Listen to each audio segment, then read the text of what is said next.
Miss Sharika, and today we're going to talk about budgeting. So, first, you may be asking, well, what is a budget? A budget can also be called a spending plan. It is a written plan for your money. You can also say it's like writing down goals for your money. You're going to be taking your income and planning out your expenses from your income for a specific period of time. My definition of a budget, it's a habit. It's the habit of planning out your income and expenses to help take care of all of your needs and your wants to plan for future obligations. Let's break down a couple of these terms so that you can better understand. A habit.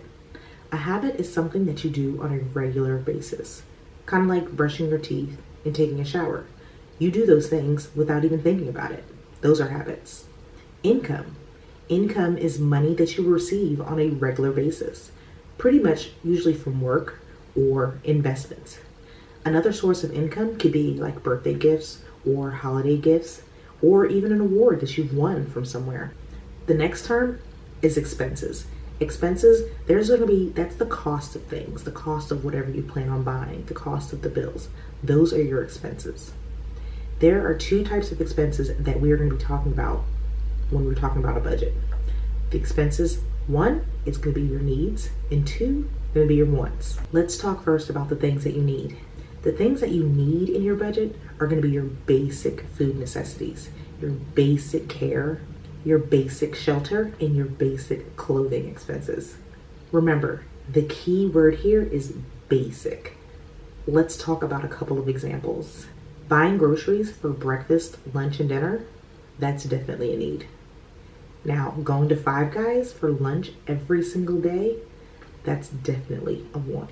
Buying shoes for your feet, that's definitely a need. Now, buying the latest Nike Dunks, that's definitely a want. Soap, body wash to clean your body, that's definitely a need.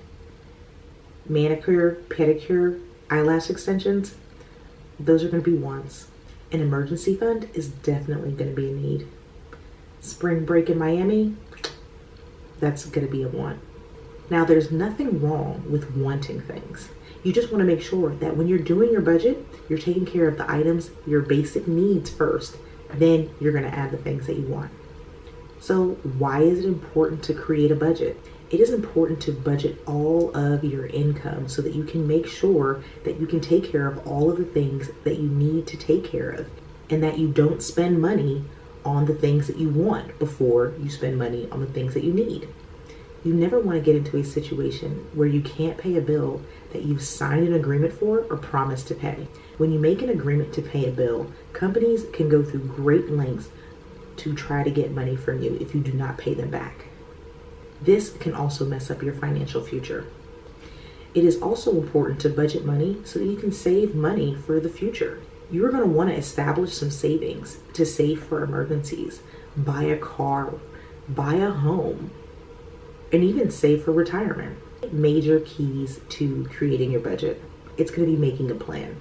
Let's walk through what making a plan looks like. So let's say you get $500 from your job for this month. Let's make a plan for that $500. You're going to need $50 a month for gasoline. Next, you'll need clothing. So you're going to budget about $25 a month for clothing. What about entertainment? Going out, hanging out with friends. You're going to budget about $100 for going out with friends. Personal care, things that you need for just yourself. You may want to set aside about $50 for that. Giving at church or any other charitable donations. I'm going to set aside $25 in our budget. My cell phone. I need my cell phone on a regular basis. I'm going to set aside $50 for this. Car insurance.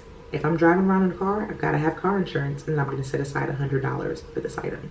Oh, and food. We definitely have to eat. Definitely have to go get groceries. I'm going to set aside $100 in our example. There you go. So we've created a budget. We had $500, and we've budgeted every single dollar of that $500, and we've created a plan for our future expenses. In that example, those are just some of the categories that you could possibly see in your budget. Trust me, there are many more. Student loan, laundry, school supplies, gym membership, parking, nails, hair.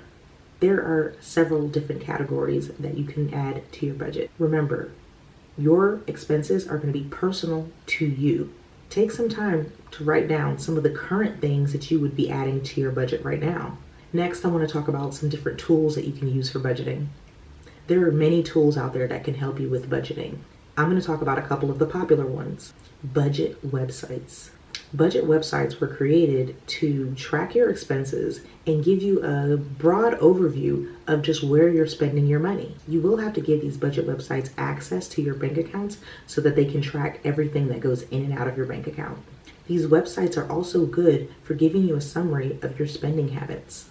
Two popular budget websites that I know about are mint.com and personalcapital.com. Next tool for budgeting are cash envelopes. Cash envelopes are good because it's harder to spend cash than it is just to swipe a debit card. With a cash envelope, you're going to put aside a specific amount of money and you're going to put that money, that cash, in an envelope. For example, let's use groceries. Every 2 weeks for groceries, you're going to put $50 into an envelope. Then when you go to the grocery store, say this time we go to the grocery store and we only spend $20. On the back of that envelope, you're going to track, I put in $50 and then you're going to subtract $20 because that's what you've spent. And then you'll show that you have $30 left. Then when you go back to the grocery store for the next time, you'll do the same thing. Once the money is gone, you'll be out of money until your next paycheck. You can use plain white envelopes for this, or you can even get some nice decorative envelopes on Etsy.com. Paper and pen is our third option. Using paper and pen, you're just going to write out your budget, just like the example budget that we did before. And you're going to also write out all of your expenses, just like how you had to write on the back of that envelope. You'll be doing all of your math on paper. A popular paper system that has been used was created by the Budget Mom, and you can go to budgetmom.com to take a look at it. You can also check out her tutorials on her YouTube channel. Spreadsheets. Spreadsheets are similar to paper and pen. You're just going to be doing everything electronic on either Excel or on Google Sheets.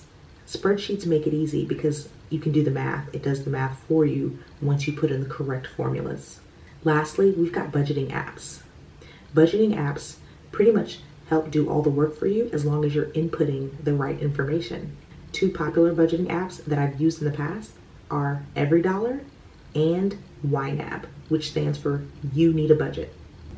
You can find out more information about how to use these various tools and how they will work and benefit you by going to various YouTube channels. Ultimately, the goal in budgeting is to find out what works for you. We've talked about many ways to do it. Which one will suit you better? Happy budgeting!